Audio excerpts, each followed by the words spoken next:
For centuries, even millennium, women were seen as the lesser gender.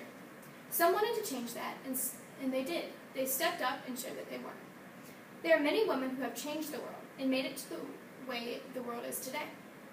I'm going to show you 3 women who have changed the world to make it where it is today. Susan B. Anthony is one of them.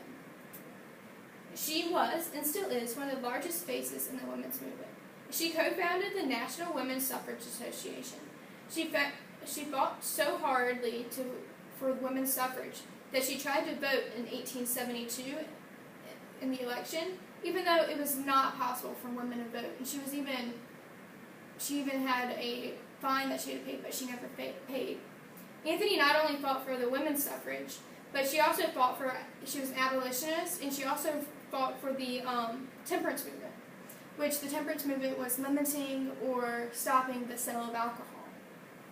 And then another lady that I would like to point out is Dr. Elizabeth Blackwell. Dr. Blackwell was the first woman to receive her MD from American College. She not only graduated, but she was first in her class. Becoming a doctor was very hard for her because she had no respect from her peers or her patients, and was treated much harsher than her classmates. Her achievement paved the way for other women to become doctors by creating a medical school for women. Now, she not only accomplished the schooling, but accomplished many other things throughout her career as a doctor. She established a clinic that benefited poor women and children, and also was a large part of the U.S. Sanitary Commission of 1861 that President Lincoln headed up. And the third woman that I would like to point out today is Madame Marie Curie.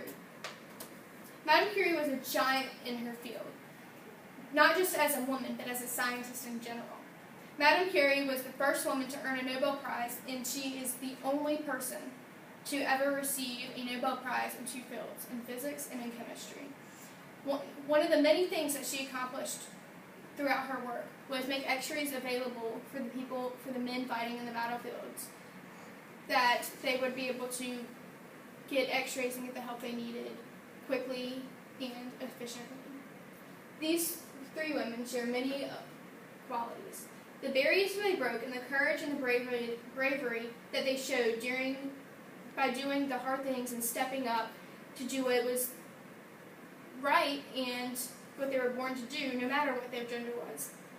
Without these 3 women, and many other women like these women, we would be without many inventions, and not as far advanced as we are today. These women shared determination and for that they were rewarded. Susan B. Anthony, Dr. Blackwell, and Madame Curie all made lasting impacts. The things that they fought for they never reaped the benefit from. The 19th Amendment wasn't passed until 1920. So Susan B. Anthony never got to vote because the 19th Amendment was the women's suffrage amendment. Women doctors are now a regular thing. A lot of women are doctors, and that is because of what Dr. Elizabeth Blackwell did in order to become a doctor. And women scientists aren't as rare. There's not quite a bit as much as a rarity now. And these women and many others did things that were really hard for them. And today we are reaping the benefits. I am, because they did it for future generations.